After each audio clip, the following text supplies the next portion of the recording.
Laissez-moi résoudre cette affaire, a dit la femme de ménage, afin de sauver l'entreprise. 11 avocats ont échoué, mais une humble femme de ménage a trouvé la solution en seulement 2 minutes. Et ce que le PDG millionnaire a fait ensuite a surpris tout le monde. Avant de commencer l'histoire, dites-nous dans les commentaires d'où vous nous regardez. Et à la fin, n'oubliez pas de noter cette histoire de 0 à 10. Bonne lecture. Lena Morales a été appelée en urgence pour nettoyer le sol de la salle de réunion, où l'un des avocats, stressé, avait renversé un verre d'eau dans le chaos. Elle est entrée en poussant son chariot de nettoyage, vêtue d'un t-shirt Garfield, délavé, qui montrait clairement qu'elle n'avait pas prévu d'être là à cette heure. Alors qu'elle s'agenouillait pour nettoyer, la petite flaque d'eau à peine visible dans le coin, le chaos éclatait au-dessus de sa tête. Damon Hayes, le PDG vif et sérieux de Hayes & Lee, avait les doigts pressés sur son front, les yeux plissés. 11 avocats parlaient tous en même temps, se rejetant la faute, citant des affaires juridiques, se contredisant sous la pression. L'ambiance était tendue, tout tournait autour de la clause 38B du contrat avec le groupe Renshaw. S'ils ne trouvaient pas de faille juridique, l'entreprise ne perdrait pas seulement des millions, mais aussi la confiance du marché. Et pour Damian, c'était encore plus précieux. « C'est une bombe juridique », a dit un avocat. « La clause est verrouillée. Il n'y a aucun moyen de la contourner. » Damian soupira, frustré. « Et dire que vous avez étudié à Harvard, Yale et Columbia juste pour arriver ici sans rien. » Lena se déplaçait silencieusement au fond de la pièce, sa serpillière glissant avec grâce, ses yeux faisant semblant de ne rien remarquer. Mais quand elle leva les yeux vers le tableau blanc, où la clause était écrite avec des notes griffonnées tout autour, elle dit nonchalamment « Ça ne ressemble pas à une clause verrouillée. Ça ressemble plus à un problème de structure. Qu'elle a été rédigée à l'envers par rapport à la logique de l'article B. 127 du Code fédéral des contrats. » Le silence tomba comme si quelqu'un avait débranché la pièce. 11 têtes se tournèrent lentement. Damian aussi. Ses yeux gris se posèrent sur la jeune femme en jean délavé, qui ajustait maintenant son seau. « Comment savez-vous ça ?» demanda-t-il son ton sec. Lena se tourna vers lui sans baisser le regard. « Parce que je l'ai lu. C'est dans un des livres que j'ai à la maison. » « Quel genre de livre ?»« Droit civil et des contrats. J'ai toute une collection. Un professeur qui habitait dans mon quartier me les a donnés. Je lis un chapitre par nuit après que mon fils s'est couché. » Un avocat laissa échapper une toux moqueuse. Un autre, clairement agacé, dit « Avec tout le respect que je vous dois, nous sommes dans un cadre professionnel. » Lena sourit. « Et ce que j'ai dit, était-ce faux? Parce que si c'est juste une question d'uniforme, je peux mettre un costume demain. J'en ai acheté un par accident, en pensant que c'était un sweatshirt. » Damian regarda Lena comme si elle était un code qu'il ne pouvait pas déchiffrer. « Avez-vous étudié le droit? » « 3 ans. J'étais à 1 an de mon diplôme, mais la vie s'en est mêlée. Travailler est devenu plus urgent qu'étudier, mais je n'ai jamais arrêté de lire. Je n'ai juste pas eu le diplôme. » Il se leva lentement, passa devant les autres avocats, comme si personne d'autre, dans la pièce n'existait qu'elle. Il s'arrêta à quelques mètres. « Répétez ce que vous avez dit en détail. » Lena posa la serpillière et croisa les bras. La clause 38B a été rédigée avec une structure qui dépend du paragraphe conditionnel de la section 14, mais elle va à l'encontre de l'article 127 du Code fédéral. Cela ouvre une porte pour qu'elle soit annulée en raison d'une ambiguïté d'interprétation, surtout si vous argumentez sur la base du précédent. Garvin contre Dakota Energy 2019. Un autre silence. Cette fois, personne ne toussa. Damon garda les yeux sur elle. Pour la première fois depuis des années, son visage ne montrait aucun jugement. C'était comme s'il voyait quelque chose qui ne rentrait pas dans les tableurs bien ordonnés auxquels il était habitué. J'ai lu l'affaire Garvin contre Dakota 2 fois. L'argument de la défense était brillant, mais j'aurais terminé avec une citation différente. J'ai trouvé la dernière faible. Un des avocats essaya d'interrompre. Ce n'est pas possible. L'analyse a été faite par des experts. Peut-être qu'elle confond juste certains termes. Lena haussa les épaules. Alors, relisez-la attentivement à la maison. C'est à la page 197 du volume 2 de la série du professeur Marchès. C'est une bonne lecture après le dîner. Damian croisa les bras. Son visage montrait un mélange d'incrédulité et de curiosité. Pour la première fois de la matinée, il n'avait pas l'air ennuyé. Il avait l'air intrigué. « Quel est votre nom ?»« Lena Morales. » Mademoiselle Lena Morales. Parlons dans mon bureau. Elle cligna des yeux. Mais le sol est encore mouillé. Laissez les avocats le contourner, dit-il en se tournant vers eux. Où est-ce trop demandé? La réunion se termina en silence. Lena, pas tout à fait sûre s'il s'agissait d'une punition ou d'une promotion, poussa son chariot de nettoyage dans le couloir avec un sourire en coin. Le bureau de Damen était silencieux, comme si même les meubles savaient qu'il n'y avait pas de place pour le bruit inutile. Lena entra en poussant le chariot de nettoyage, mais le laissa à l'extérieur. Non pas parce que quelqu'un le lui avait dit, mais parce qu'elle savait que ce n'était pas ce qu'il attendait d'elle. À ce moment-là, Damian se tenait près du bureau, une tablette à la main. L'écran affichait une longue clause, pleine de virgules piégeuses et de termes bureaucratiques. Il ne dit rien tout de suite. Il lui fit juste signe de s'asseoir. Lena regarda la chaise élégante comme si c'était un trône de film. Elle s'assit lentement, ajustant son t-shirt Garfield, qui semblait encore plus déplacé qu'un chat au tribunal. Cette clause-ci, dit enfin Damian, a été utilisée comme modèle dans un contrat de fusion entre deux compagnies d'énergie en Floride. Un de nos avocats pense qu'elle pourrait être utile. Qu'en pensez-vous? Lena lut rapidement les premiers paragraphes à l'écran. Ses yeux parcouraient naturellement les mots. Quand elle eut fini, elle se pencha en arrière et parla calmement. Ça fonctionne. Si le but est d'embrouiller celui qui la lit, cette clause est jolie, pleine de termes techniques, mais elle cache le point principal derrière 5 subjonctifs et 2 ambiguïtés. C'est un piège, et même pas un bon. Damian haussa un sourcil. Expliquez. Eh bien, la phrase « transfert de responsabilité contractuelle » vient avant la clause conditionnelle, ce qui contredit directement l'article 21 du Code civil. Si un juge attentif la lit, il y verra une omission intentionnelle. Vous mémorisez les articles? Non, je comprends le raisonnement derrière eux. Le numéro n'est que l'adresse. Le contenu est ce qui compte. Damian regarda la femme en face de lui, comme s'il voyait une pièce d'échec qui n'était pas sur l'échiquier auparavant, et réalisait soudain que c'était la plus dangereuse du jeu. Et celle-ci? Il fit glisser la tablette, ouvrant un nouveau document. Clause de protection des actifs en cas de résiliation unilatérale. Lena lut quelques secondes et secoua la tête. Ça a été rejeté par les tribunaux au moins 3 fois. Il y a une affaire récente, Rowan contre Palm Trading, 2021. La partie qui a inclus cette clause a perdu parce qu'elle violait le principe de bonne foi dans les contrats. Le juge a été clair. On ne peut pas protéger ses actifs en cachant des risques dans les petits caractères juridiques. Damen se pencha en arrière contre le bureau, les bras croisés. Et si je vous disais que 3 de mes avocats expérimentés ont approuvé cette formulation? Je dirais qu'ils devraient lire plus de livres et moins de contrats pré-rédigés.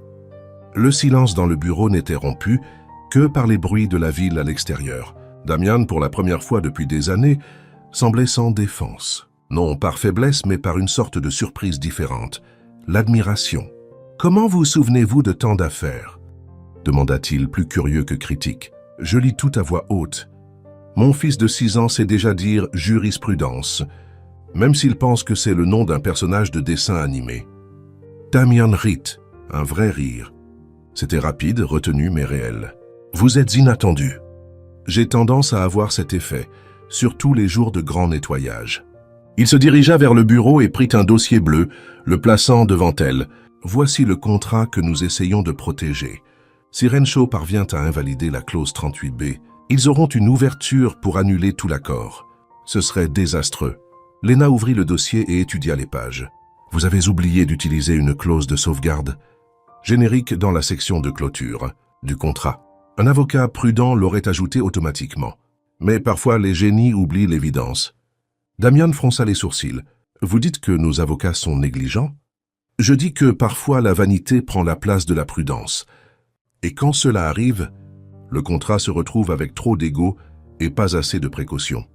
Il la regarda pas avec sa sévérité habituelle. C'était presque comme s'il essayait de comprendre d'où tout cela venait. Vous avez étudié le droit mais n'avez pas terminé. 3 ans et demi. J'ai arrêté parce que je devais choisir entre un diplôme et du lait dans le frigo. Mon ex a dit qu'il n'était pas prêt à être père. Mais le bébé est arrivé quand même, et les livres ne pleurent pas la nuit, vous savez. Alors j'ai étudié quand je pouvais, et travaillé quand je devais. Damian hocha la tête sans jugement. simplement en prenant note. Vous savez, vous ne pouvez pas agir en tant qu'avocate. C'est illégal. Je sais. Je ne vais rien signer ni me présenter nulle part, mais je peux penser, observer, suggérer. C'est encore autorisé. Il lui tourna le dos et regarda par la fenêtre. La lumière de la ville semblait moins brillante que l'esprit qu'il venait de découvrir dans sa propre entreprise. « J'ai besoin de vous », dit-il, regardant toujours dehors. Mais personne ne doit savoir. Lena croisa les jambes, détendue comme un agent secret. Plutôt une alliée stratégique. Si quelqu'un découvre que je prends des conseils juridiques d'une employée de nettoyage, cela se transformera en feuilleton et en crise institutionnelle. Alors, je serai votre nettoyeuse de clauses confidentielles. Il se tourna vers elle. « Vous êtes partante ?» Elle se leva, ramassa le seau et répondit avec un léger sourire. « Tant que je n'ai pas apporté de talons hauts. Mon uniforme dit tout. » Lena commença son nouveau rôle en portant les mêmes baskets usées que toujours.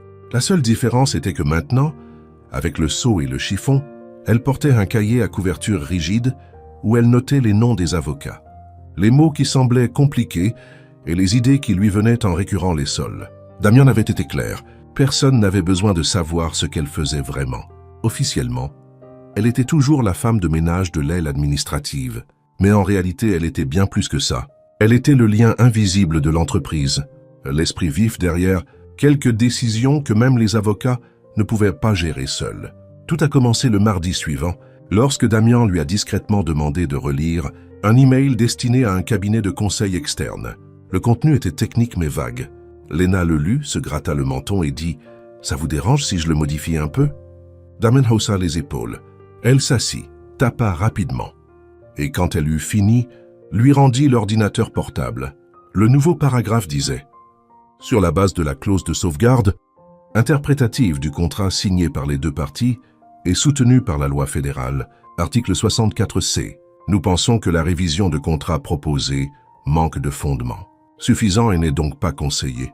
Cordialement, PS. Si vous n'êtes pas d'accord, nous serons heureux d'en discuter autour d'un café. Apportez juste des biscuits. » Damon haussa un sourcil. « Des biscuits ?» Terme technique pour détendre l'atmosphère. Ils vont rire. Mais ils sauront aussi que vous êtes sérieux. Il ne dit pas un mot. Cliqua simplement sur « Envoyer ». Peu de temps après, Lena commença à recevoir de petites demandes discrètes. Un avocat laissait un post-it sur la porte demandant « La clause de compensation croisée s'applique-t-elle au service ?» Elle laissait une note pliée près de la machine à café, seulement si c'est clairement indiqué. Et même dans ce cas, attention à l'article 92B. Personne ne savait qui était derrière ces réponses pointues. Mais soudain, les erreurs commencèrent à diminuer. Les réunions de Damian devinrent plus courtes et plus efficaces, et les questions les plus difficiles cessèrent d'être posées à voix haute dans les couloirs. Au lieu de cela, elles commencèrent à être chuchotées pendant les pauses café. Le troisième jour, Lena était assise tranquillement dans la salle de pause, écrivant dans son cahier quand elle entendit deux avocats parler. Hayes agit différemment, plus direct, plus précis, et le plus étrange, sans notre aide. Peut-être qu'il a engagé un consultant externe, ou peut-être une boule de cristal juridique. Lena sourit. Jusqu'à présent, personne ne la soupçonnait, mais ça n'allait pas durer. Le conflit éclata un vendredi matin, quand Alexander Rios, jeune, pompeux, et avec un ego assez grand pour avoir besoin de son propre badge d'identité, entra dans le bureau arrière et surprit Lena en train de répondre à un email sur l'ordinateur de Damian. « Qu'est-ce que vous faites là ?» Elle le regarda calmement. « Je réponds à un email juridique sur une fusion et une clause de réversibilité. Vous voulez jeter un œil ?» Il se précipita indigné. « C'est une violation claire de la procédure. Vous n'êtes même pas censé utiliser ce système.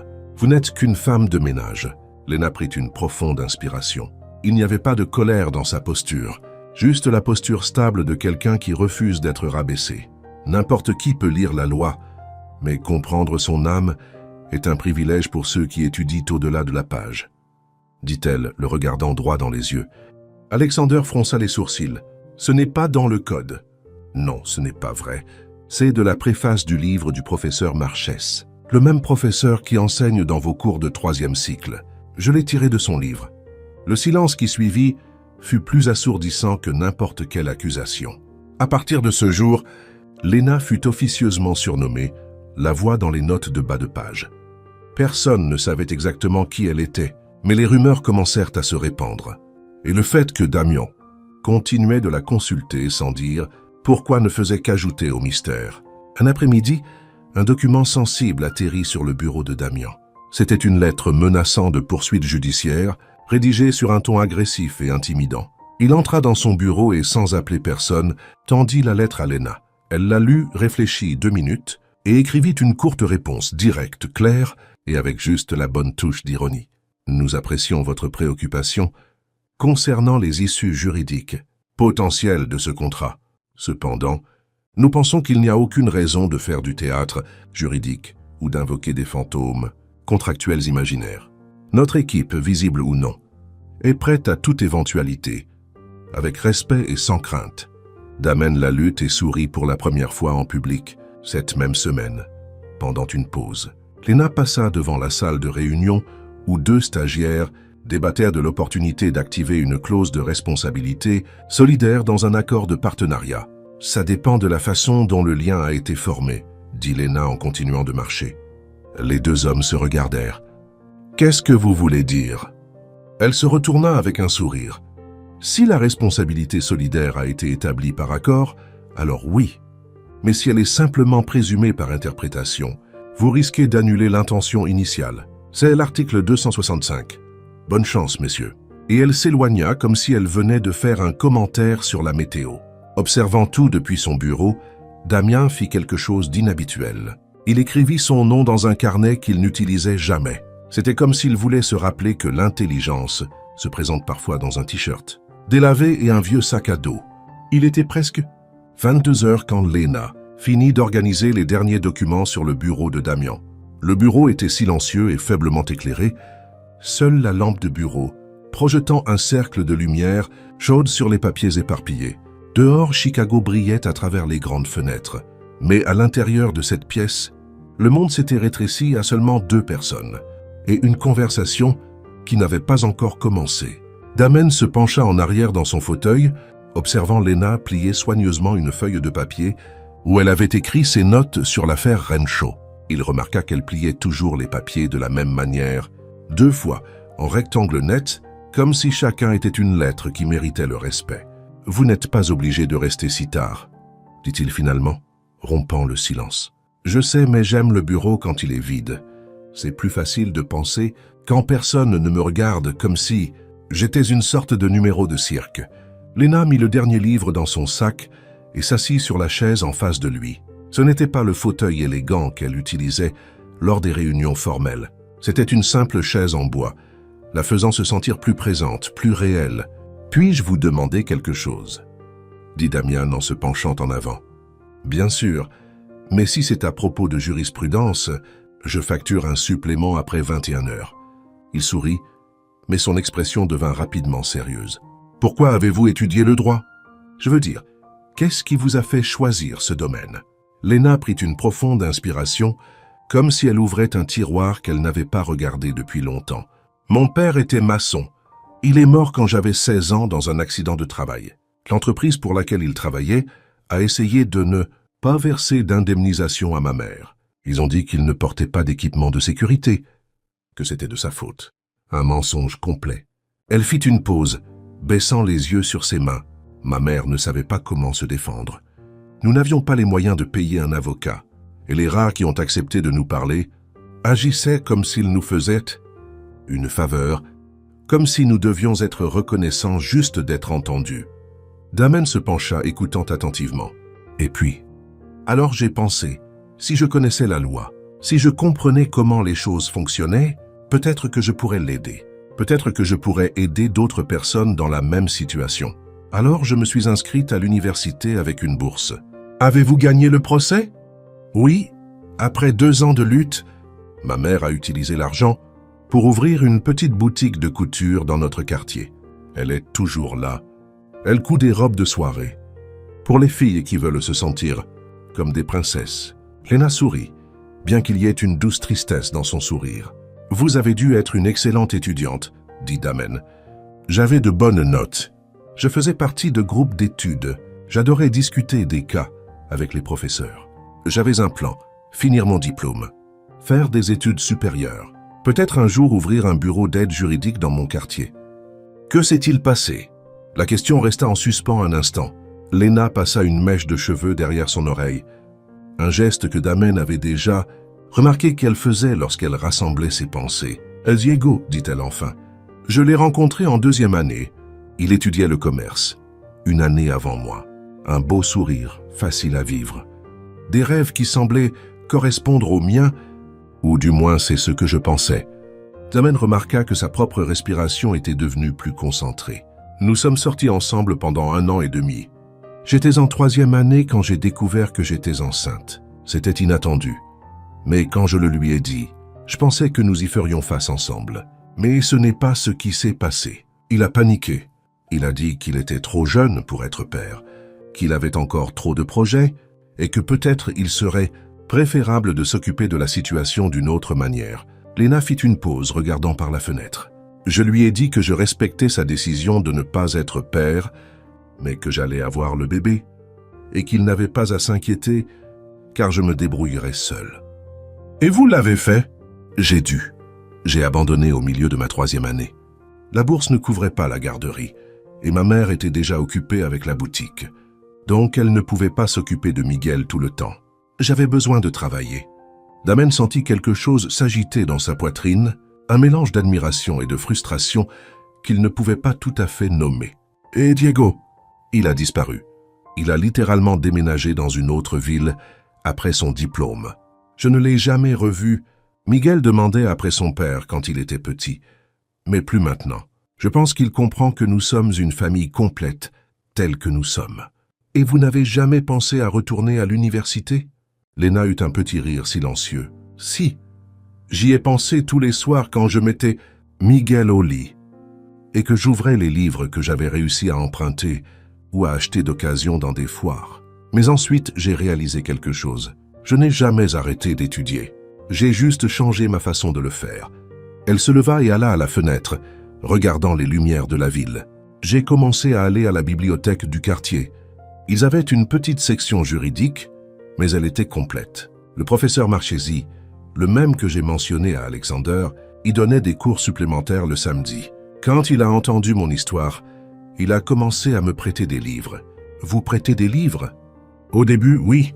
Puis, quand il a vu que je les étudiais vraiment, que je prenais des notes, que je comprenais ce que je lisais, il a commencé à me donner les livres.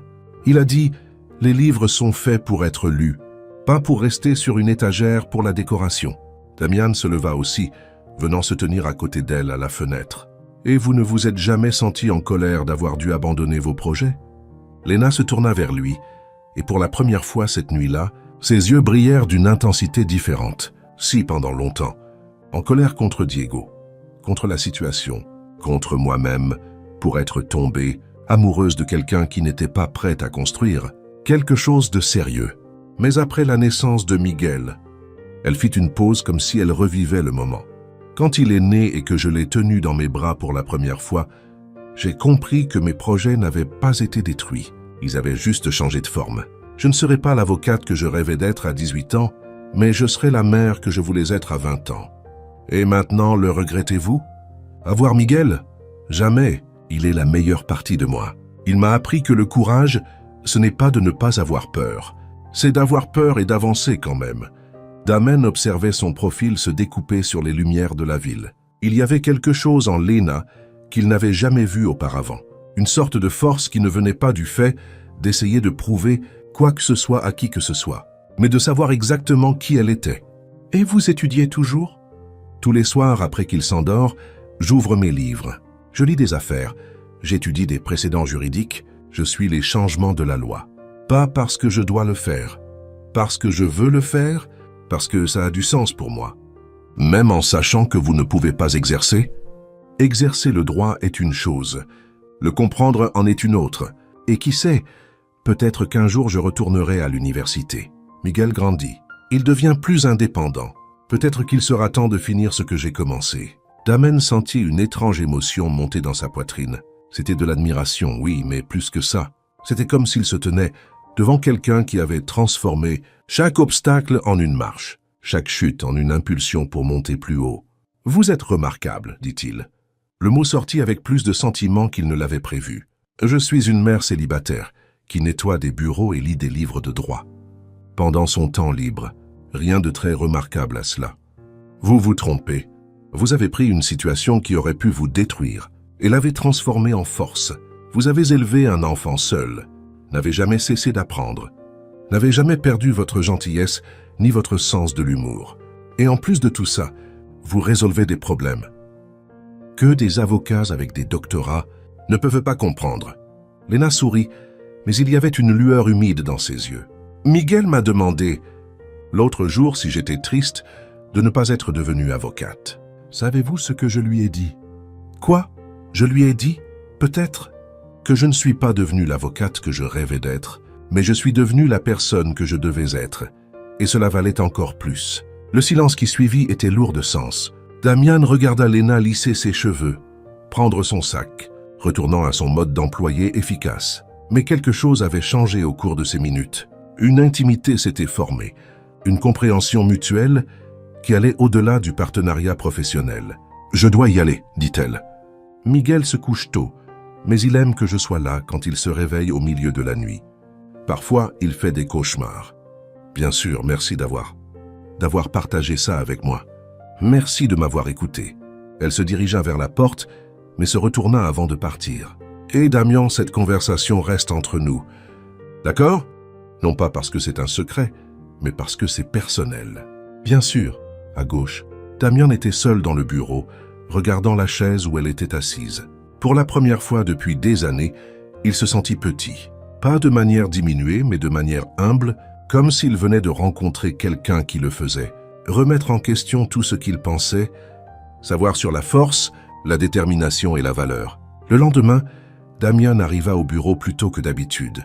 Non pas parce qu'il avait des réunions urgentes ou des documents à examiner, mais parce qu'il voulait observer. Il voulait mieux comprendre la femme, qui avait changé sa vision de l'intelligence et du caractère en une seule conversation. Il se positionna stratégiquement dans la salle de pause d'où il pouvait voir le couloir principal. À 8h15, Léna entra avec son uniforme bleu et son vieux sac à dos. Mais Damian la voyait différemment maintenant. Chacun de ses gestes semblait raconter une histoire. Chaque sourire qu'elle adressait à ses collègues montrait une gentillesse qui allait au-delà de la simple politesse. Il la regarda s'arrêter pour aider un stagiaire qui avait fait tomber une pile de papiers.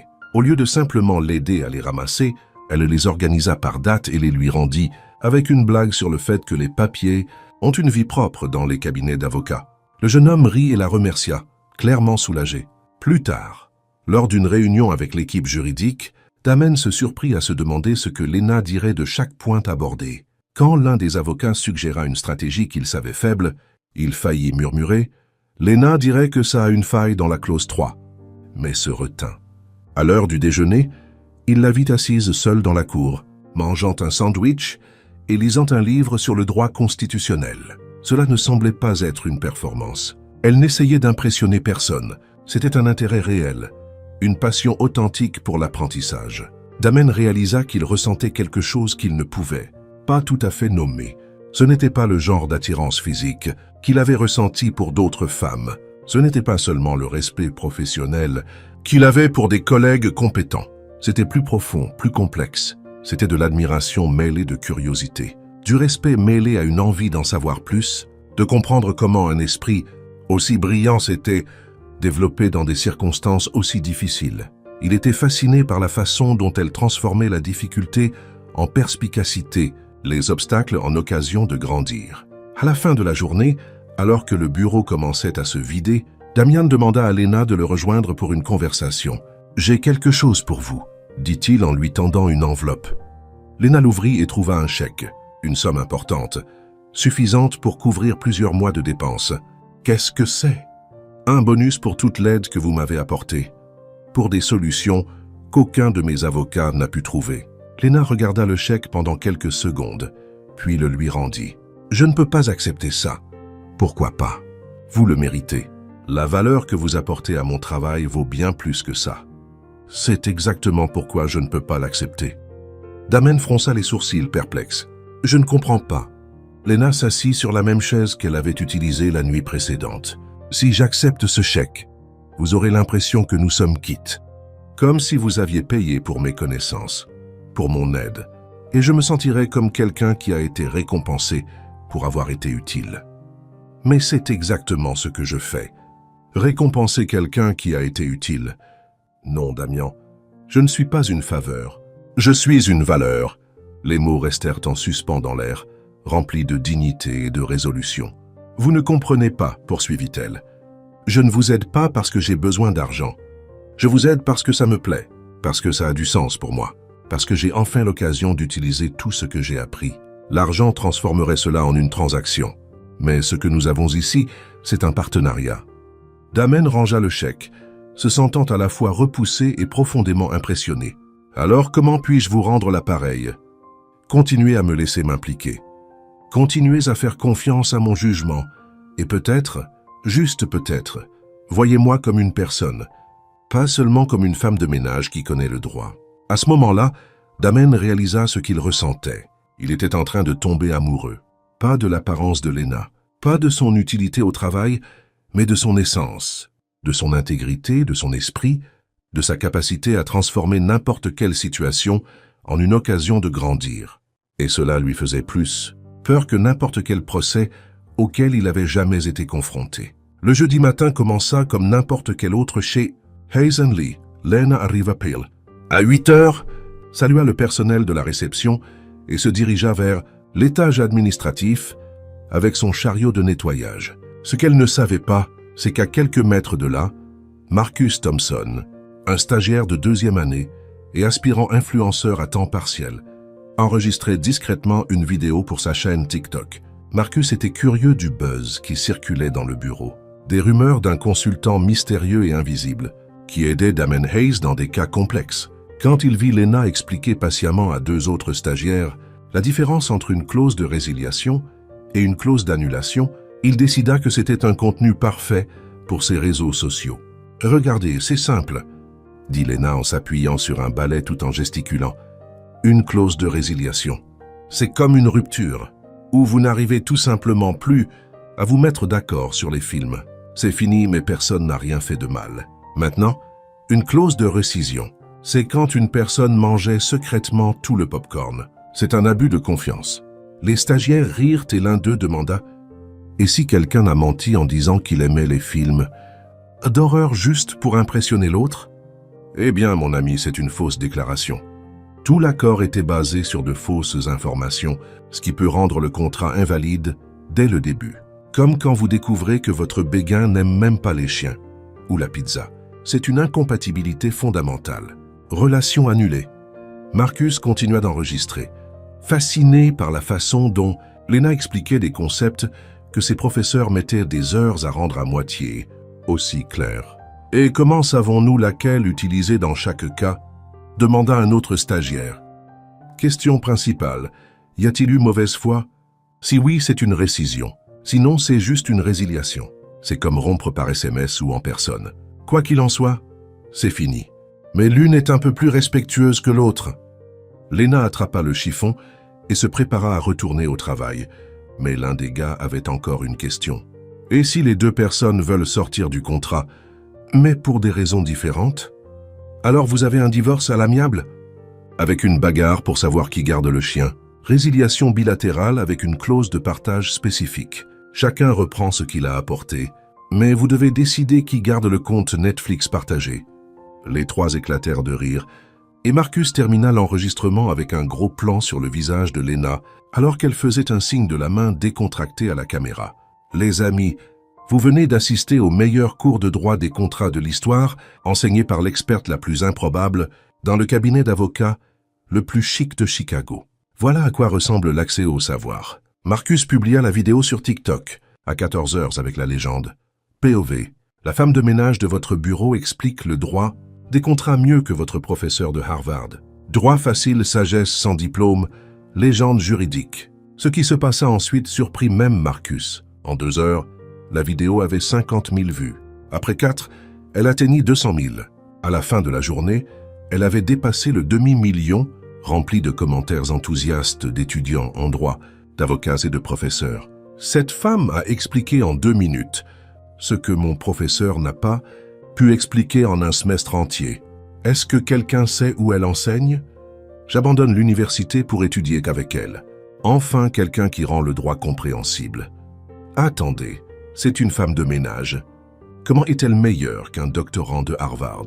La vidéo fut partagée dans des groupes WhatsApp d'écoles de droit à travers le pays. Elle devint virale sur Twitter sous le hashtag #Concierge JD et Instagram s'enflamma avec des stories citant les explications de Lena.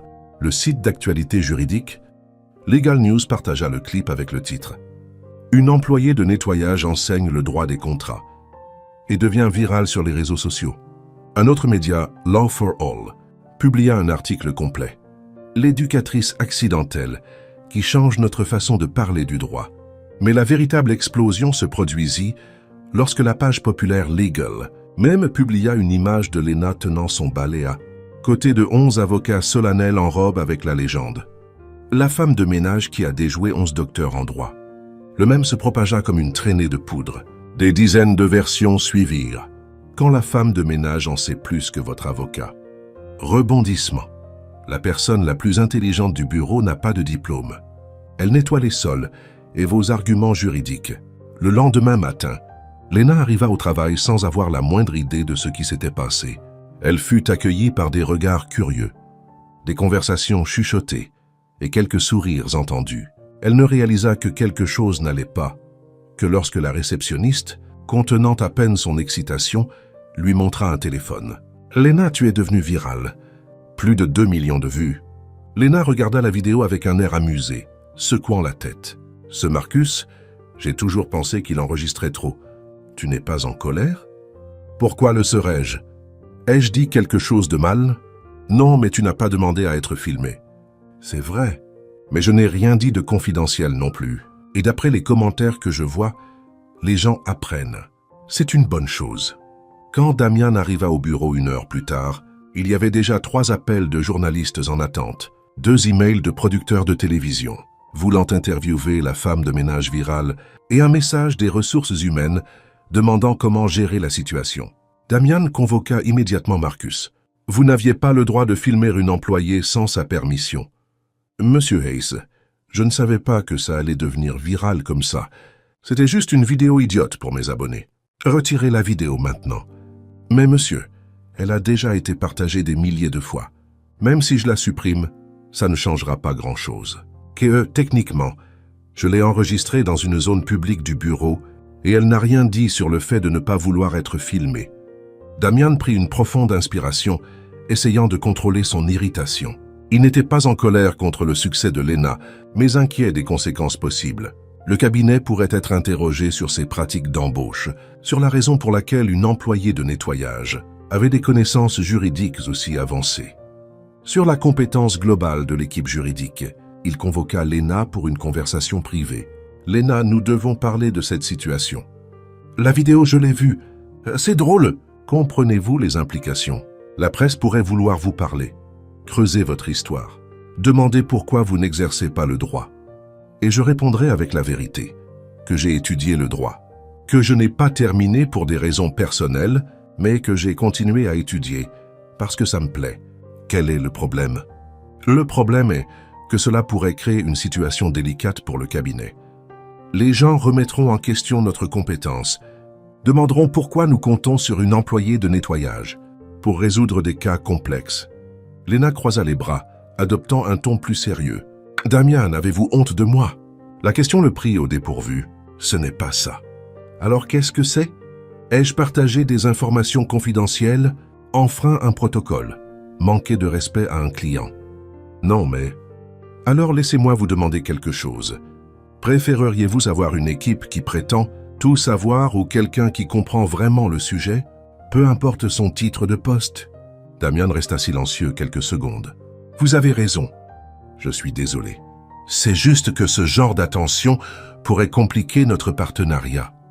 Notre partenariat a toujours été compliqué. Damian depuis le premier jour, et ça a quand même fonctionné. Elle se leva et se dirigea vers la fenêtre. Vous savez ce que je pense de cette vidéo? Si les gens se moquent de moi, j'espère qu'ils apprendront quelque chose au passage. Combien d'étudiants en droit pensez-vous, ont compris des concepts qui étaient bloqués dans leur tête juste parce que j'ai utilisé des analogies avec les relations et Netflix? Probablement beaucoup. Alors la vidéo a servi à quelque chose. Et si elle cause des problèmes au cabinet, nous les gérerons. Mais je ne vais pas me cacher juste parce que les gens ont découvert que l'intelligence ne vient pas avec un diplôme. Damian la regarda une fois de plus, impressionné par sa capacité à transformer une situation potentiellement délicate en une opportunité de réflexion. Vous n'avez pas peur d'être jugé. Damian, je suis une mère célibataire, une femme de ménage qui étudie le droit pendant ses pauses. Si j'avais peur du jugement, je ne sortirais même pas de chez moi. Ce qui m'importe, c'est est-ce que je fais quelque chose d'utile? Est-ce que j'aide quelqu'un? Est-ce que je suis fidèle à moi-même? Et vous l'êtes? Je le suis. Alors, que les mêmes viennent, les interviews, les questions, je répondrai à tout aussi naturellement, que j'explique les clauses d'un contrat. Cet après-midi-là, lorsque 3 autres médias demandèrent à interviewer la femme de ménage devenue un phénomène, Damian n'essaya pas de les bloquer. Au lieu de cela, il demanda à Lena si elle avait besoin de quelque chose. « Promettez-moi juste une chose, dit-elle. »« Quoi ?»« Si un journaliste pose des questions sur mon patron, dites-leur qu'il est la personne la plus intelligente que je connaisse. Parce que c'est vrai, et parce que l'intelligence reconnaît l'intelligence. » C'était officiel. Damian était complètement amoureux. L'affaire Renshaw contre Hayes & Lee était prévue pour le lundi à 9 h du matin au tribunal supérieur de Chicago. C'était le genre de procès qui déterminerait non seulement l'avenir financier du cabinet, mais aussi sa réputation sur le marché. 60 millions de dollars en jeu, plus la crédibilité que Damian avait bâtie en 15 ans de travail. Le vendredi précédent, la tension au bureau était palpable. Les avocats révisaient les arguments, vérifiaient les précédents et échangeaient des regards nerveux dans les couloirs. Tout le monde savait que la stratégie de défense reposait sur une interprétation complexe de la clause 38B, la même clause que Lena avait signalée comme problématique des semaines auparavant. Damian était dans son bureau, entouré de piles de documents et de 3 avocats seniors qui semblaient plus anxieux que confiants. « L'argument est solide, » dit Robert Chen, le plus expérimenté de l'équipe. « Mais l'accusation s'attaquera à notre interprétation de la clause de sauvegarde. »« Et s'il cite le précédent Morrison contre Atlantic ?» demanda Sarah, la seconde en commande. « Notre défense sera affaiblie. » Damian se frotta les tempes. Il avait étudié le cas pendant des semaines, mais quelque chose le dérangeait encore. Il y avait une pièce du puzzle qui ne s'emboîtait pas tout à fait. C'est alors que Lena frappa à la porte. « Excusez-moi, puis-je entrer ?» « Bien sûr. » Elle portait un plateau avec du café et un dossier sous le bras. « Je vous ai apporté du café et... » « Eh bien, je vous ai entendu parler de Morrison contre Atlantic. » Robert haussa un sourcil. « Et vous vous inquiétez du mauvais précédent. » La pièce devint silencieuse. Lena posa le plateau sur la table et ouvrit son dossier. La décision Morrison contre Atlantic a été partiellement annulée. 6 mois plus tard par Hamilton contre Shore Industries. L'interprétation qui vous inquiète n'est plus valide. Sarah feuilleta rapidement ses documents. Ce n'est pas dans nos recherches. C'est parce que cela a été publié dans une revue moins connue. Pas dans les grandes revues de droit, mais cela a complètement changé le précédent juridique. Ce dont vous devriez vous méfier, c'est Nelson contre Phoenix Corp, d'il y a 2 mois. Damian se pencha en avant. Expliquez. L'affaire Nelson a introduit une nouvelle façon d'interpréter les clauses ambiguës dans les contrats de fusion. Si l'accusation cite cette affaire, alors oui, vous avez un problème. Mais vous avez aussi une solution. Elle tira une chaise et s'assit entre eux, étalant des papiers sur la table. Dans Nelson, le juge a utilisé une lecture strictement littérale de la loi, ignorant le contexte historique. Mais il y a une affaire plus ancienne, Fitzgerald contre Morgan Steele de 1987, qui correspond parfaitement à notre situation. Au cours des 2 heures suivantes, Lena restructura complètement la stratégie de défense. Elle ne se contenta pas de souligner les faiblesses de leurs arguments initiaux. Elle construisit une nouvelle approche solide, basée sur des précédents, dont les autres avocats n'étaient même pas conscients. « Vous devriez être celle au tribunal lundi, » dit Robert, clairement impressionné. « Je ne peux pas et je ne le ferai pas. »« Pourquoi pas ?»« Parce que ce n'est pas ma place. Ma place est ici à vous aider à vous préparer. Damian va briller dans cette salle d'audience et vous verrez tous pourquoi il est l'un des meilleurs avocats de Chicago. Le dimanche soir, Damian appela Lena. « Je suis nerveux. » « Nerveux ou peu sûr de vous? Quelle est la différence? Être nerveux signifie que vous savez que vous êtes préparé, mais votre cœur bat toujours la chamade. Être peu sûr de soi signifie que vous n'êtes pas sûr d'être à la hauteur. Alors je suis nerveux. Bien, cela signifie que le résultat vous importe. Maintenant, dites-moi, quel est le point central de notre argumentation? Pendant 40 minutes, Lena le fit passer en revue les points clés, testa ses réponses à d'éventuelles questions et lui rappela les précédents cruciaux.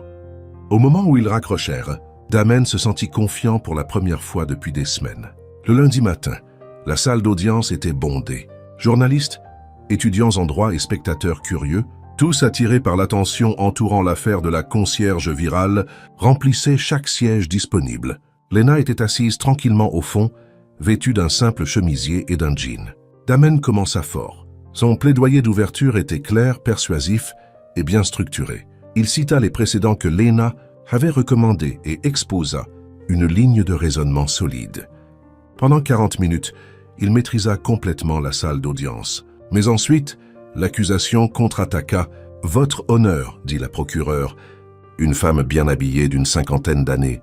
La défense s'appuie sur une interprétation discutable de Fitzgerald contre Morgan Steele.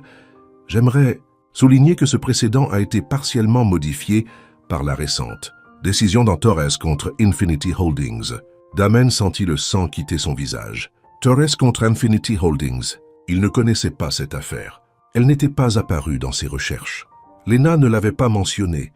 Le changement introduit par Torres contre Infinity, poursuivit la procureure, stipule clairement que dans les contrats de fusion avec des clauses ambiguës, l'interprétation doit favoriser la partie qui n'a pas rédigé le document original.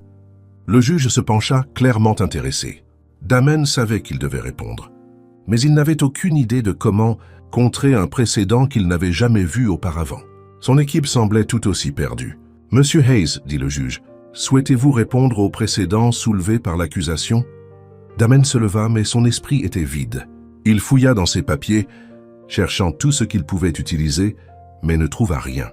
Puis il entendit une voix douce derrière lui. « Article 127, paragraphe 3. Modification partielle, pas totale. » C'était Lena. Elle s'était levée et, parlant juste assez fort pour qu'il l'entende, lui donna exactement ce dont il avait besoin. Damian prit une profonde inspiration et se tourna vers le juge. « Votre honneur, avec tout le respect dû à l'accusation, il est important de clarifier que l'affaire Torres contre Infinity Holdings n'a introduit qu'une modification partielle du précédent. Fitzgerald contre Morgan Steele, pas une abrogation complète. » Il commença à arpenter la salle d'audience, sa confiance revenant.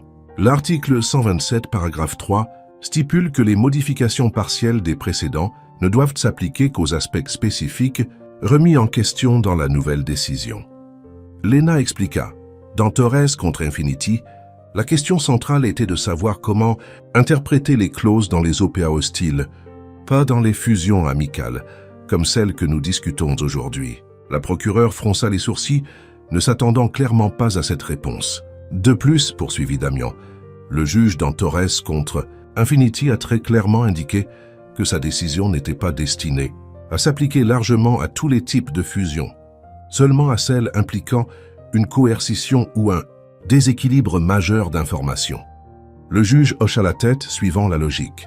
Dans notre cas, nous avons une fusion amicale avec une information complète partagée entre les deux parties, documentée sur 8 mois de négociations. Donc, Torres contre Infinity ne s'applique pas. L'interprétation originale de Fitzgerald contre Morgan Steele reste valide et pertinente. La salle d'audience devint silencieuse, un silence seulement rompu par le son du juge, tapotant son stylo sur le bureau. « Monsieur Hayes, votre argument est cohérent et bien étayé. L'objection est rejetée. » 2 heures plus tard, Damian avait gagné le procès. La décision fut unanime. La clause 38B était valide. Le contrat restait en vigueur. Et Hayes & Lee conservaient non seulement les 60 millions en jeu, mais aussi leur réputation. De retour au bureau, tout le monde célébrait. Mais avant toute chose, Damian alla chercher Lena. « Il faut que je te parle. » Ils se retrouvèrent dans son bureau, loin des félicitations et des toasts qui avaient lieu en bas. Comment connaissais-tu l'affaire Torres contre Infinity? Je l'ai cherché hier soir quand tu m'as dit que tu étais nerveux. J'ai pensé que je devrais vérifier si des affaires récentes pouvaient poser problème à notre stratégie. J'en ai trouvé 3, y compris celle-là. Et pourquoi ne me l'as-tu pas dit avant? Parce que tu étais déjà sous pression, et je savais que si ça se présentait, tu serais capable de le gérer avec la bonne information au bon moment. Damen s'assit sur le bord de son bureau. Lena, tu as sauvé ma carrière aujourd'hui. Tu as sauvé ta propre carrière. J'ai juste chuchoté un conseil. Non, c'était bien plus que ça. Tu m'as aidé depuis le premier jour. Il s'approcha. Je veux officialiser les choses. Veux-tu être mon assistante personnelle et ma conseillère juridique principale? Salaire complet, avantage complet et la reconnaissance que tu mérites. Les yeux de Lena s'emplirent de larmes. Tu es sérieux? Complètement. Ce n'est pas une faveur, ce n'est pas de la charité. C'est le respect de ta valeur professionnelle. J'accepte. Ils se prirent dans les bras. C'était une étreinte professionnelle, mais elle dura quelques secondes de plus que nécessaire. Ce soir-là, Damian organisa un dîner de célébration à Rosewood, l'un des restaurants les plus élégants de Chicago. Toute l'équipe juridique était présente, ainsi que plusieurs clients importants. Quand Lena arriva, Damian faillit ne pas la reconnaître. Elle portait une simple robe bleu marine, élégante mais discrète, et ses cheveux, habituellement attachés, étaient lâchés. Elle était magnifique, mais toujours complètement elle-même. Pendant le dîner, elle parla avec aisance d'affaires juridiques, fit rire les gens avec ses analogies créatives, et se comporta avec une confiance tranquille qui n'avait rien à voir avec ses vêtements ou ses chaussures. Damian ne put la quitter des yeux de toute la soirée.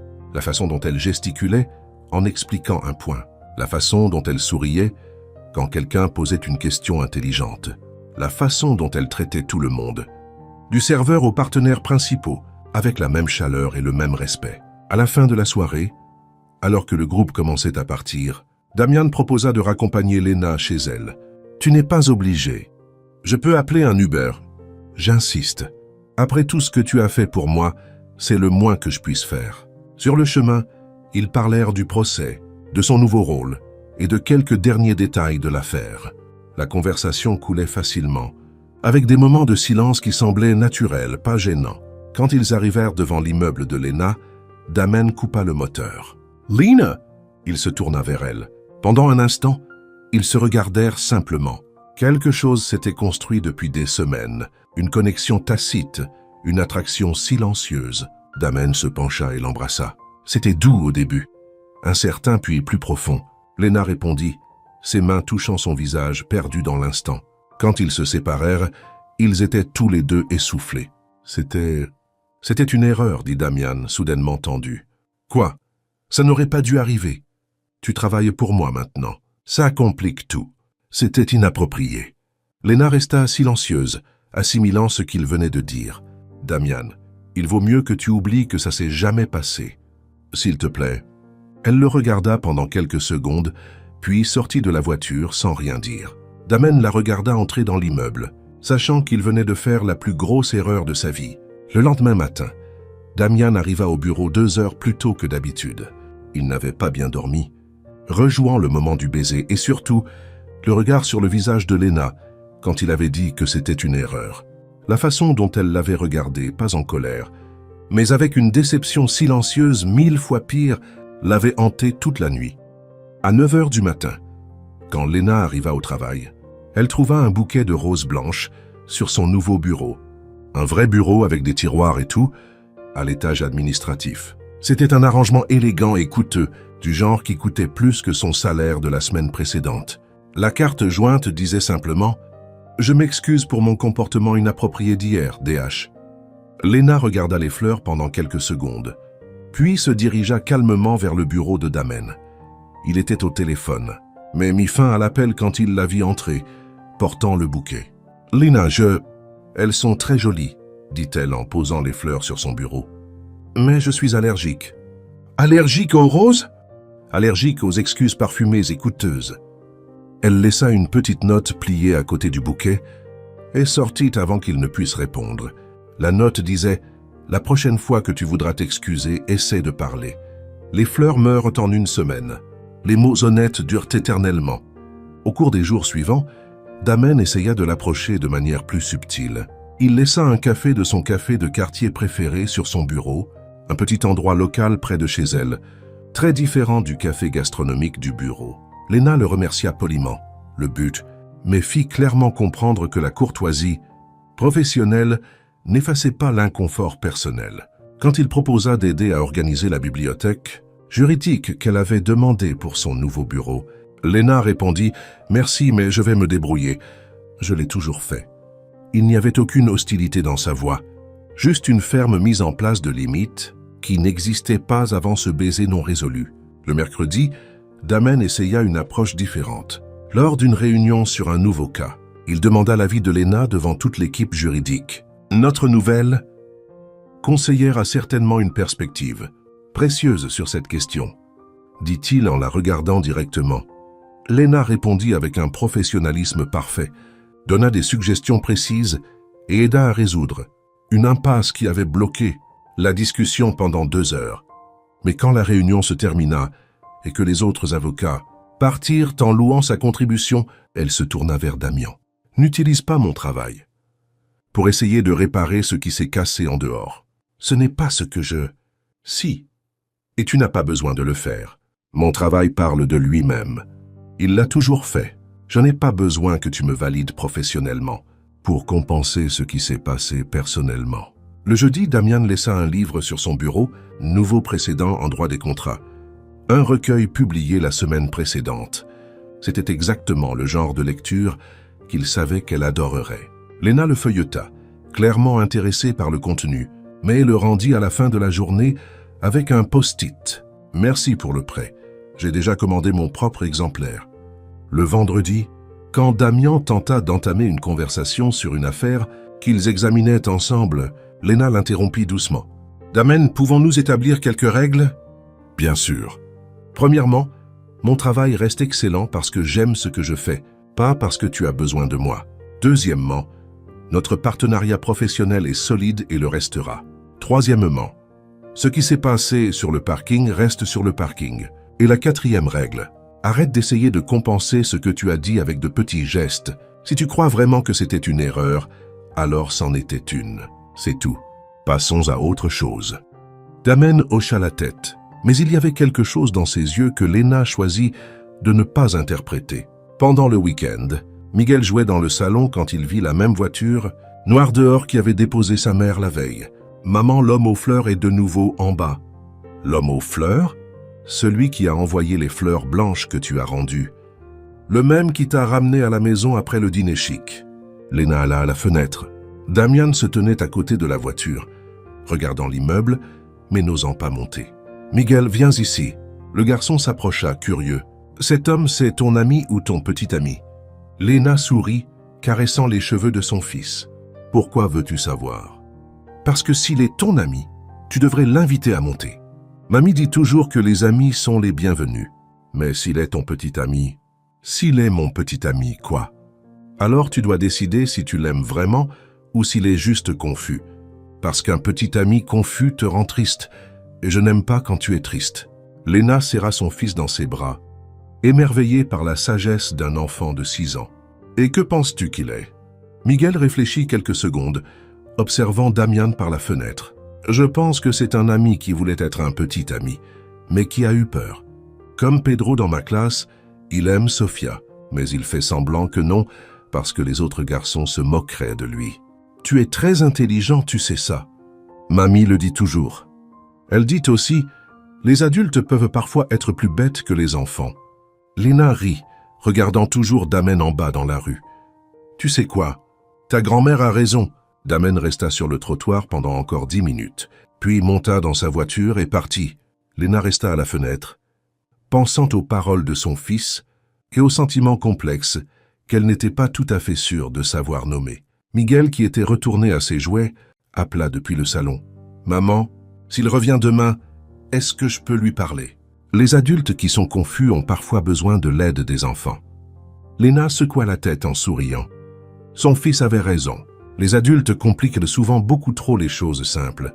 Le lundi suivant, Damian se présenta au bureau de Léna avec une proposition inattendue. « Tu veux déjeuner dehors ? Je dois te parler d'une affaire, mais loin du bureau. » Léna le regarda, sentant quelque chose de différent dans son attitude. Il semblait moins sur la défensive, plus humain. « Quel genre d'affaire ?» Le genre qui ne peut pas être résolu avec la jurisprudence. Ils allèrent dans un petit café du centre-ville, loin des restaurants chics que Damian fréquentait habituellement. C'était un endroit simple avec des tables en bois usées et un menu écrit à la main sur un tableau noir. Le genre d'endroit où Léna se sentait à l'aise. Damian commanda un sandwich qu'il toucha à peine.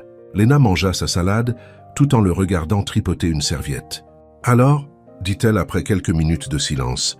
« Quel genre d'affaire te perturbe à ce point ?»« C'est moi l'affaire. » Elle arrêta de manger et attendit. « Léna, je ne sais pas comment gérer ce que je ressens. »« Et que ressens-tu » Damian prit une profonde inspiration, comme s'il se préparait pour une confession au tribunal. « Depuis que tu es entré dans ma vie, tout a changé. Ma façon de travailler, ma façon de penser, ma façon d'exister.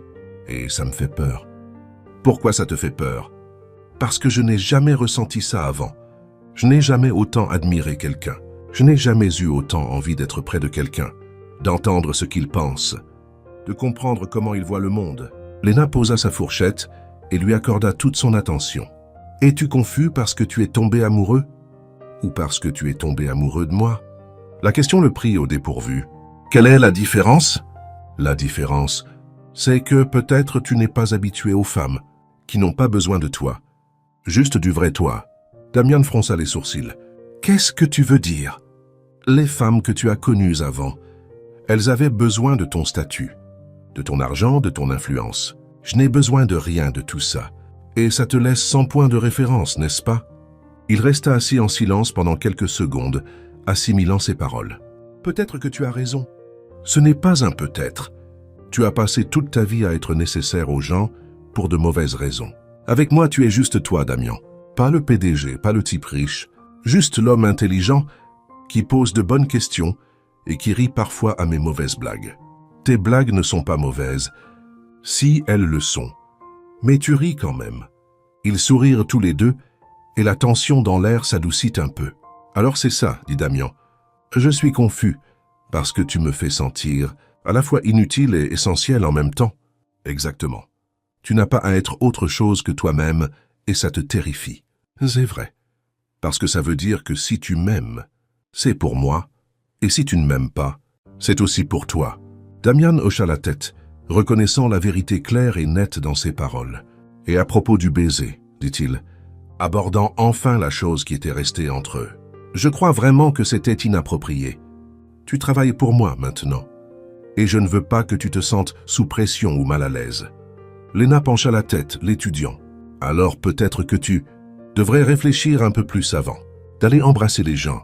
Ou m'as-tu embrassé par admiration? » Non, je t'ai embrassé parce qu'à ce moment-là, je ne pouvais imaginer rien de plus juste au monde. Et après ça, la peur a pris le dessus. La peur de compliquer les choses, de te perdre en tant que collègue, je ne sais pas, de ne pas être assez. Léna se pencha en arrière sur sa chaise, un doux sourire aux lèvres. « Damian, tu es beaucoup de choses. Intelligent, dévoué, parfois aussi têtu qu'une mule. Mais pas assez, jamais. Alors pourquoi ai-je l'impression de l'être? Parce que tu apprends à être avec quelqu'un qui ne veut rien de toi, sauf ta compagnie. C'est effrayant. » Ils finirent de déjeuner en parlant de travail, mais quelque chose avait changé entre eux. Et il y avait un nouveau sentiment de compréhension, une sorte d'honnêteté qui n'était pas là avant. Quand ils retournèrent au bureau, Damian l'accompagna jusqu'à son bureau. « Léna, puis-je te demander quelque chose ?»« Bien sûr. Ressens-tu quelque chose pour moi ?» Elle le regarda pendant quelques secondes. « Je suis désolé, mais je suis confuse aussi. Et contrairement à toi, je n'ai pas le luxe d'embrasser quelqu'un et d'appeler ça une erreur après coup. Quand tu sauras ce que tu veux vraiment, fais-le moi savoir. D'ici là, nous sommes collègues. De bons collègues. » Ce soir-là, à la maison, Léna était plus silencieuse que d'habitude. Miguel dormait déjà, et elle a aidé sa mère, Carmen, à plier le linge dans le salon. « Tu as l'air différente, » dit Carmen en observant sa fille. « Différente comment? Triste. Pas le genre de tristesse qui fait pleurer, mais le genre qui vient du fait de trop réfléchir. » Léna sourit. Sa mère avait toujours une façon de lire ses humeurs, avec une précision chirurgicale. « Ça va, maman. Je traverse juste quelques changements. » « Quel genre de changement ?»« Travail, trucs personnels, un peu de tout. » Carmen arrêta de plier les vêtements et s'assit à côté de sa fille. « Parle-moi. »« Le travail se passe très bien. Mieux que ce à quoi je m'attendais. J'ai le poste que j'ai toujours voulu. Je fais ce que j'aime et je suis bien payé. Mais mon patron est compliqué. » « Compliqué comment ?» Léna soupira. « Il est intelligent, respectueux. Il me valorise professionnellement. Et je ressens quelque chose pour lui. Et lui, ressent-il quelque chose pour toi? Je pense que oui, mais il n'arrête pas de changer d'avis. Il qualifie ses propres sentiments d'erreur. » Carmen hocha la tête comme si tout devenait soudainement clair. « Oh, je vois. C'est un de ces hommes qui ne savent pas comment gérer une femme forte. Ce n'est pas ça, maman. Il admire ma force. Le problème, c'est que je pense que ça le rend peu sûr de lui. Et toi, comment te sens-tu? » Confuse. Parce que je tiens à lui. Mais je ne sais pas s'il me veut vraiment ou s'il m'admire simplement. Et je ne suis pas sûr de vouloir m'impliquer avec quelqu'un qui ne comprend même pas ses propres sentiments. Carmen serra sa fille dans ses bras. « Ma chérie, parfois les hommes mettent plus de temps à comprendre leur cœur. Non pas parce qu'ils sont bêtes, mais parce qu'ils sont élevés à croire que les sentiments sont une faiblesse. Alors que devrais-je faire? Continue d'être toi-même. S'il est intelligent, il réalisera qu'il a trouvé quelque chose de rare. Et sinon, c'est sa perte. Tu as déjà prouvé que tu n'as besoin de personne pour être heureuse. » Léna sourit, se sentant un peu plus légère. « Merci, maman. » « De rien. Et Léna, même si tu te sens incertaine, tu rayonnes.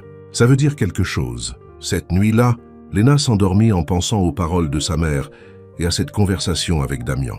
Peut-être que Carmen avait raison.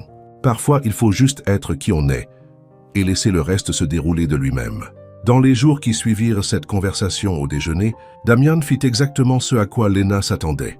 Il prit ses distances, qu'il redevint le PDG distant et posé, lui parlant avec le genre de professionnalisme froid qu'il avait maîtrisé au fil des ans. Dans les réunions, il l'appelait Madame Morales. Dans les couloirs, il hochait poliment la tête mais ne s'arrêtait pas pour parler. C'était comme si l'honnêteté de ce déjeuner l'avait tellement effrayé qu'il s'était caché derrière la même armure professionnelle qu'il portait depuis 15 ans. Léna le remarqua tout de suite et répondit de la seule manière qu'elle connaissait, avec dignité. S'il voulait de la distance, elle lui donnait de la distance. S'il préférait la formalité, elle serait parfaitement formelle. Mais elle commença aussi à se retirer du soutien informel qu'elle lui avait apporté. Quand Damian laissait des documents sur son bureau avec des post-it, demandant son avis, elle répondait par email. Techniquement solide, détaillé, mais sans les commentaires enjoués qu'elle avait l'habitude d'ajouter. Quand il essayait d'entamer une conversation sur une affaire, elle répondait clairement et professionnellement, et retournait directement à son travail. Le changement ne passa pas inaperçu au bureau. Sarah dit à Robert que l'ambiance entre le patron et sa nouvelle conseillère était devenue étrangement formelle. Marcus, toujours fier d'avoir repéré le talent de Léna, remarqua qu'elle ne faisait plus de blagues pendant ses explications juridiques. Le jeudi, Damien examinait un contrat quand il réalisa qu'il avait besoin de l'avis de Léna sur une clause spécifique. Au lieu de se rendre à son bureau comme il le faisait auparavant, il envoya un email formel demandant un retour écrit. Sa réponse arriva 15 minutes plus tard. 3 paragraphes techniquement parfaits, complètement impersonnels. C'était exactement ce qu'il avait demandé, mais il manquait l'étincelle qu'il avait appris à apprécier dans son travail. Cette nuit-là, seul à la maison, Damian se surprit à chercher Léna sur les réseaux sociaux.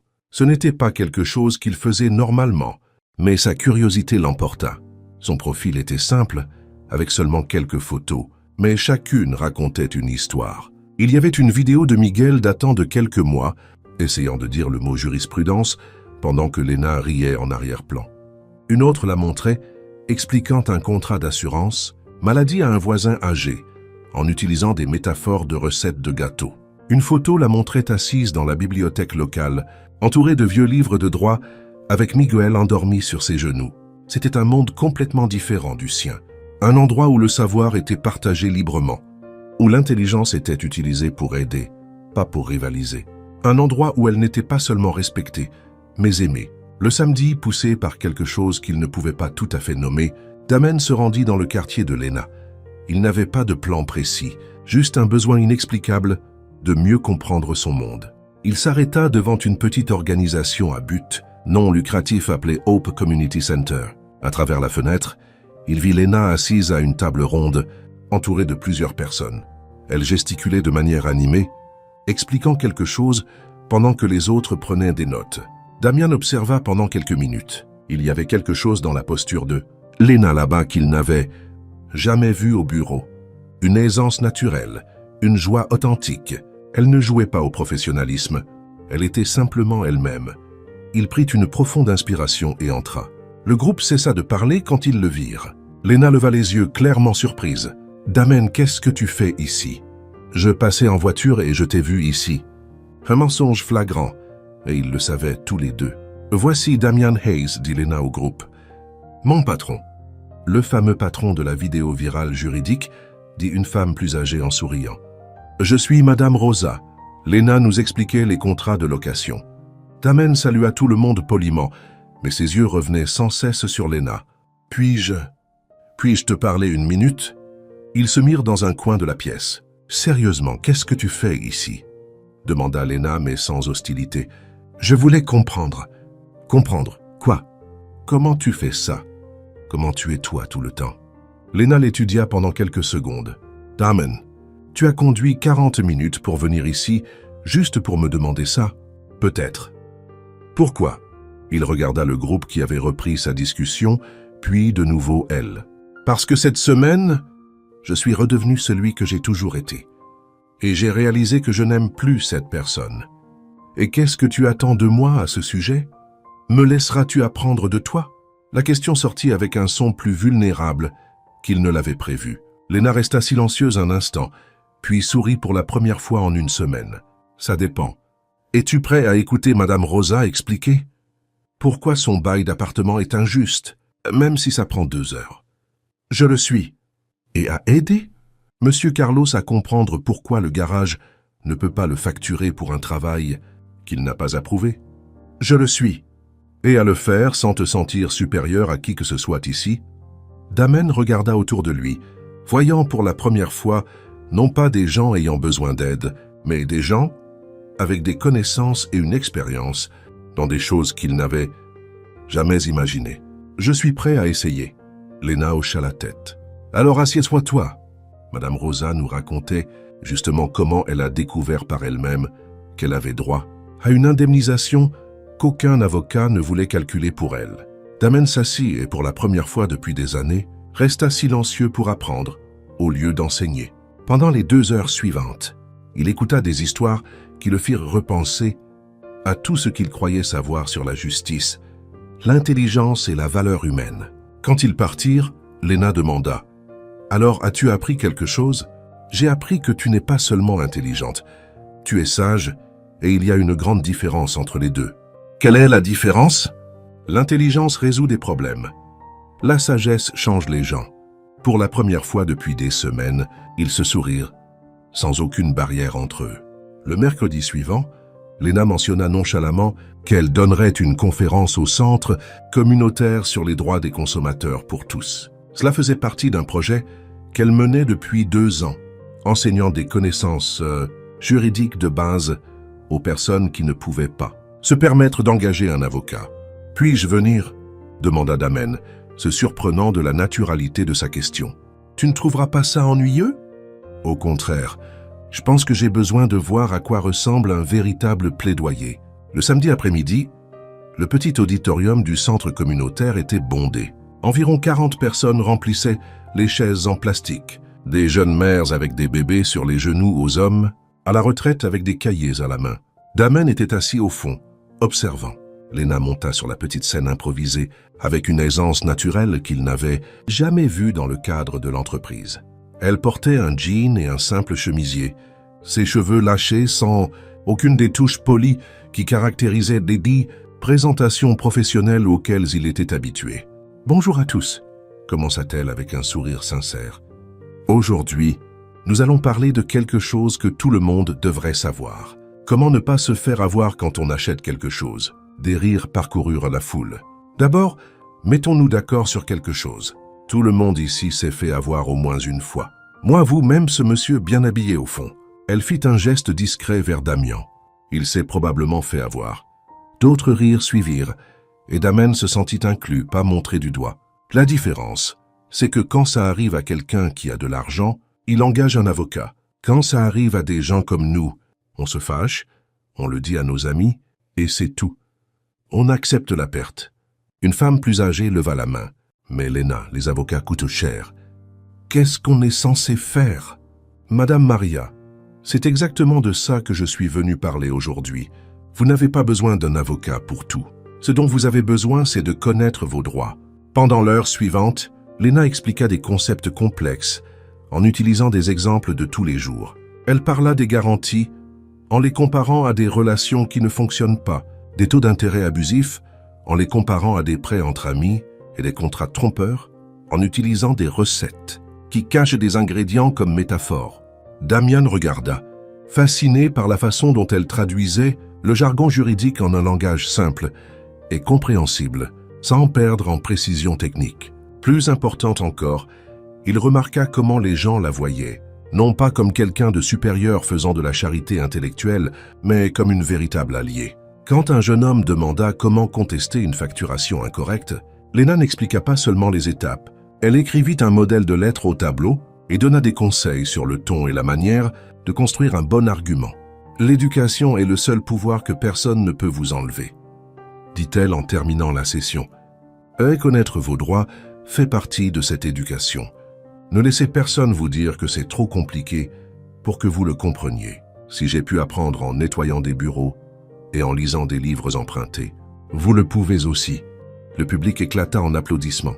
Plusieurs personnes vinrent ensuite pour poser des questions spécifiques, la remercier ou simplement discuter. Damian observa Lena accorder à chaque personne la même attention et le même respect, peu importe la taille de leurs questions. Une femme âgée prit les mains de Lena et dit « Ma chérie, tu es un ange dans nos vies. Sans toi, je n'aurais jamais résolu ce problème avec la compagnie de téléphone. Madame Conciso, c'est vous qui l'avez résolu. Je vous ai juste montré le chemin. » Quand la foule se dispersa enfin, Damian s'approcha. C'était incroyable. C'était juste une conférence de base. Non, c'était bien plus que ça. Ils se dirigèrent vers le parking en silence. Damian semblait plongé dans ses pensées. « Puis-je te demander quelque chose ?» dit-il finalement. « Bien sûr. Comment arrives-tu à être ça? À être si importante dans la vie des gens, sans même t'en rendre compte ?» Lena s'arrêta de marcher. « Damian, je ne suis pas importante. Je partage juste ce que je sais. » C'est exactement ça. Tu ne gardes pas le savoir pour avoir du pouvoir sur les gens. Tu utilises le savoir pour donner du pouvoir aux gens. Il la regarda avec un mélange d'admiration et de quelque chose qui ressemblait à de la tristesse. Tu es tout ce que j'ai voulu être et que je n'ai jamais pu être. Qu'est-ce que tu veux dire? J'ai passé toute ma vie à accumuler des connaissances pour me démarquer, pour être meilleur que les autres. Tu utilises les tiennes pour élever les gens. C'est tout le contraire de tout ce que j'ai construit. Lena lui toucha doucement le bras.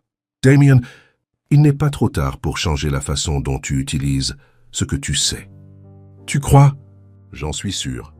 À ce moment-là, Miguel sortit en courant du centre communautaire, suivi de Carmen. « Maman, tu es incroyable !»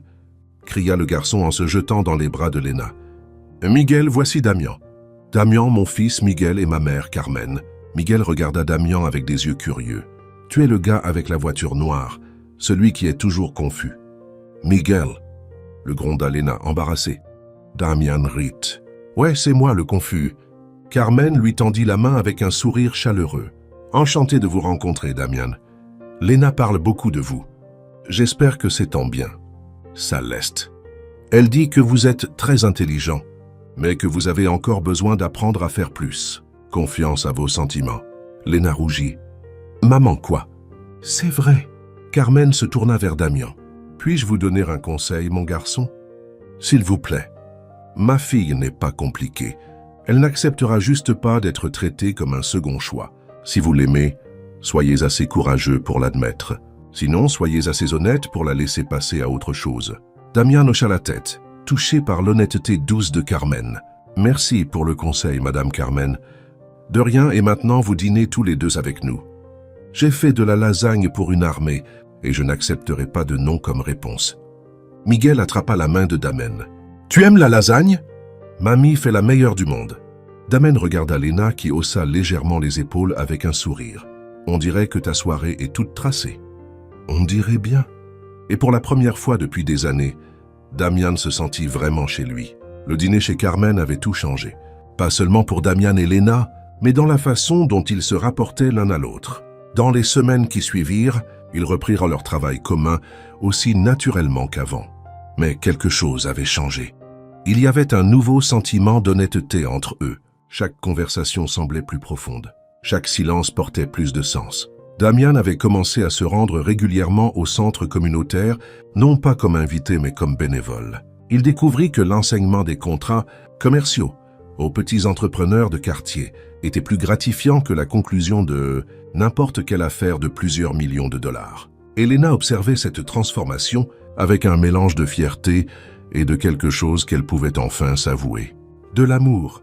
L'événement annuel de Hayes & Lee était prévu pour le vendredi. C'était une tradition, une soirée élégante où clients, partenaires et employés se réunissaient pour célébrer les réussites de l'année. Damen prononçait toujours le discours principal, un résumé technique des victoires et des jalons du cabinet. Mais cette fois, ce serait différent. Ce matin-là, il alla chercher Lena. « J'ai besoin que tu sois là ce soir. J'aide toujours à organiser les événements. Bien sûr, je serai là. Non, j'ai besoin que tu sois là en tant que Lena, pas en tant qu'employé. » Elle le regarda, perplexe. « Qu'est-ce que tu prépares ?» « Quelque chose que j'aurais dû faire il y a longtemps. » Ce soir-là, le hall principal de Hayes & Lee avait été transformé. Lumière dorée, arrangements élégants, musique douce. Environ 200 personnes se mêlaient, sirotant des cocktails et discutant. Lena arriva dans une simple mais élégante robe noire qu'elle avait achetée spécialement pour l'occasion. Elle portait une petite pochette et un sourire nerveux. Miguel était à la maison avec Carmen, après avoir fait promettre à sa mère de lui raconter toute la fête le lendemain. « Tu es magnifique », dit Damian quand il la vit, et pour la première fois, elle ne le prit pas comme une courtoisie professionnelle. « Tu es très élégant aussi. » Il portait un smoking noir parfait, mais il y avait quelque chose de différent dans sa posture, moins rigide, plus humain. Pendant le cocktail, Lena discuta facilement avec les clients et les collègues. Plusieurs la reconnurent comme la femme de ménage virale, et elle répondit aux blagues avec humour et grâce. Damian observait de loin, remarquant comment elle transformait chaque interaction en quelque chose de réel. Sarah, la numéro 2 du cabinet, s'approcha de Lena. « Puis-je vous avouer quelque chose ? Quand j'ai entendu que Damen vous avait promu, j'étais sceptique. Je pensais que c'était juste un coup de pub après que la vidéo soit devenue virale. Et maintenant ? Maintenant, je comprends pourquoi il dit que vous êtes la personne la plus intelligente du bureau. Et pourquoi il agit si différemment. Différemment comment ? Plus humain, plus heureux, plus lui-même. Quand ce fut l'heure du discours, Damian monta sur la petite estrade à l'avant de la salle. Il tapota doucement son verre pour attirer l'attention de tous. « Bonsoir à tous. Merci de vous joindre à nous une fois de plus. » La salle se calma, s'attendant au discours habituel sur les chiffres et les réalisations. « Chaque année, je monte ici pour parler de nos victoires, des affaires que nous avons gagnées, des clients que nous avons acquis, des objectifs que nous avons dépassés, et chaque année, vous écoutez poliment, pendant que je passe en revue les statistiques et que je remercie tout le monde pour l'effort d'équipe. » Quelques rires étouffés parcoururent la salle. Cette année est différente. Parce que cette année, j'ai appris quelque chose qui a complètement changé ma façon de voir le succès. Damen trouva Lena dans la foule. Elle se tenait près du mur latéral, tenant un verre de vin qu'elle avait à peine touché. J'ai appris que l'intelligence ne se mesure pas au diplôme. Le leadership ne se mesure pas à la hiérarchie et la valeur ne se mesure pas au prix. Des murmures curieux commencèrent à s'agiter. Vous savez tous que cette année a été la meilleure de l'histoire de notre cabinet. 68 affaires gagnées, 200 millions de contrats conclus. Une expansion dans 3 nouveaux États. Des chiffres impressionnants. Il fit une pause, les yeux toujours fixés sur Lena. Mais rien de tout cela n'est arrivé parce que je suis une sorte de génie des affaires. C'est arrivé parce que j'ai rencontré quelqu'un qui m'a appris à voir au-delà des chiffres. Quelqu'un qui m'a montré que le vrai droit ne se passe pas toujours dans des salles de conseil, avec vue sur la ville, mais dans des centres communautaires, où des gens ordinaires apprennent leurs droits. La salle était maintenant complètement silencieuse, tout le monde écoutant attentivement. Cette personne m'a appris que le savoir n'est un pouvoir que lorsqu'il est partagé, que l'intelligence n'a d'importance que lorsqu'elle élève les autres, et que le plus grand succès n'est pas de gagner une affaire de 60 millions de dollars, c'est d'aider une femme de 70 ans à comprendre pourquoi elle n'a pas à payer pour un service auquel elle n'a jamais souscrit. Damen descendit de la scène et commença à marcher vers Lena. Les gens s'écartèrent, créant un chemin. Lena Morales m'a appris que l'intelligence ne porte pas de costume, que la sagesse n'a pas d'adresse permanente et que l'amour ne peut être acheté, négocié ou contrôlé. L'amour est reconnu, respecté et construit, chaque jour. Il s'arrêta devant elle. Les yeux de Lena étaient remplis de larmes. Elle ne s'attendait clairement pas à une déclaration aussi publique. C'est pourquoi, devant vous tous, je veux faire 2 propositions. Damian se tourna légèrement pour inclure le public, mais ses yeux restèrent sur Lena. Première proposition. Lena, veux-tu être mon associée officielle? Pas seulement une conseillère, mais une partenaire à part entière chez Hazen Lee, avec une part des bénéfices, des droits de vote sur les décisions importantes et la responsabilité des projets sociaux que nous voulons lancer. La salle devint complètement silencieuse. Lena hocha la tête, trop émue pour parler. Deuxième proposition, et celle-ci est la plus importante. Veux-tu être ma femme? Cette fois, le silence fut rompu par quelques soupirs audibles du public. Lena regarda autour d'elle tous les visages souriants et pleins d'attente. Puis se retourna vers Damian. Tu es sûr? Parce qu'il n'y a pas de retour en arrière possible. Je suis plus sûr de ça que de n'importe quel contrat que j'ai jamais signé. Elle sourit, les larmes coulant enfin.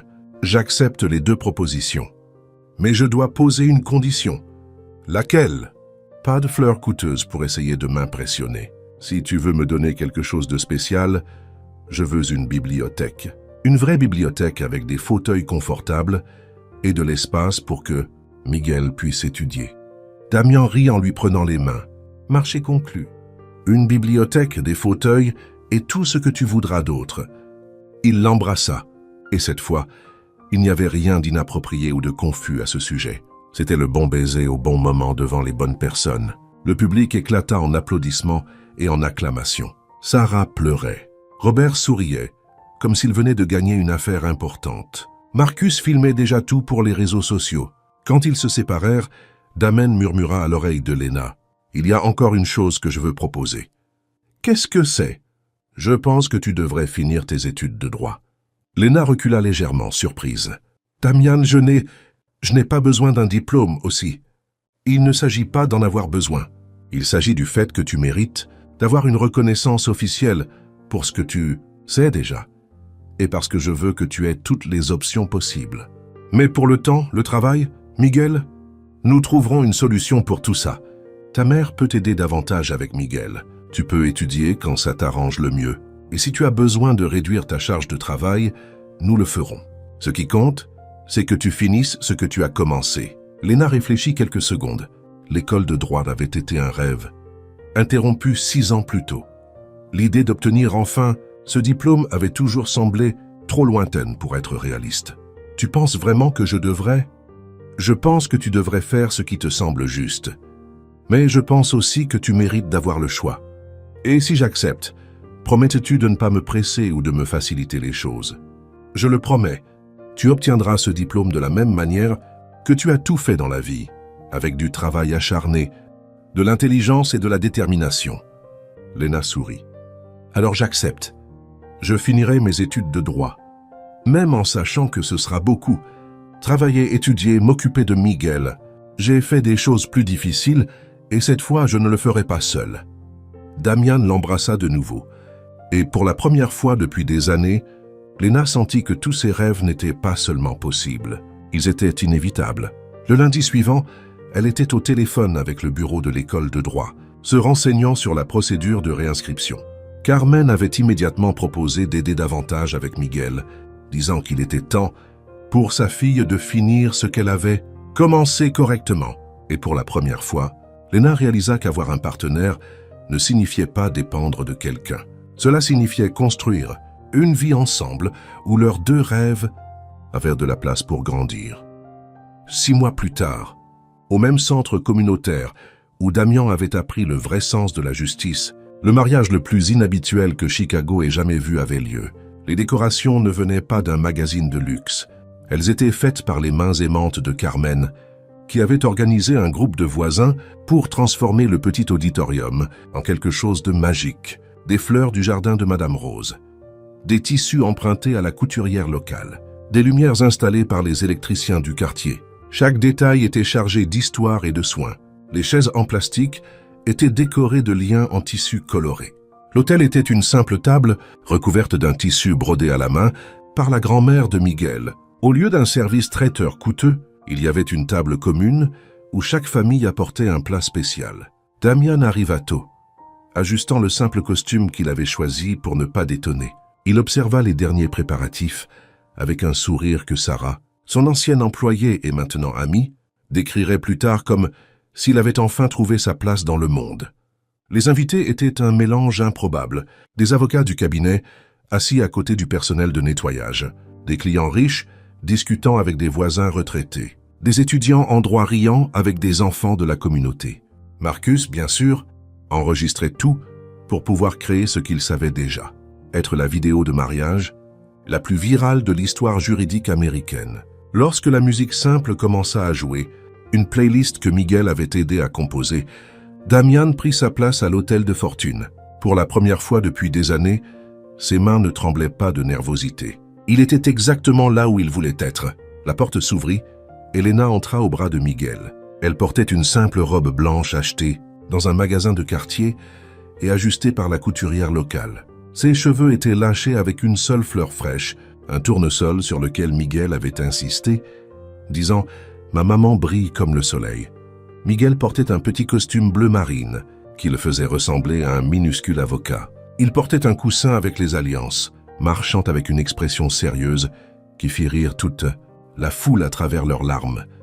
Damian regarda Lena marcher vers lui et comprit enfin le sens du mot foyer. Ce n'était pas un lieu, c'était une personne. C'était cette femme qui avait changé toute sa vie avec sagesse, humour et une sorte de générosité qui la prenait encore à égaler. Quand elle atteignit l'hôtel, Miguel tendit les alliances à l'officiant.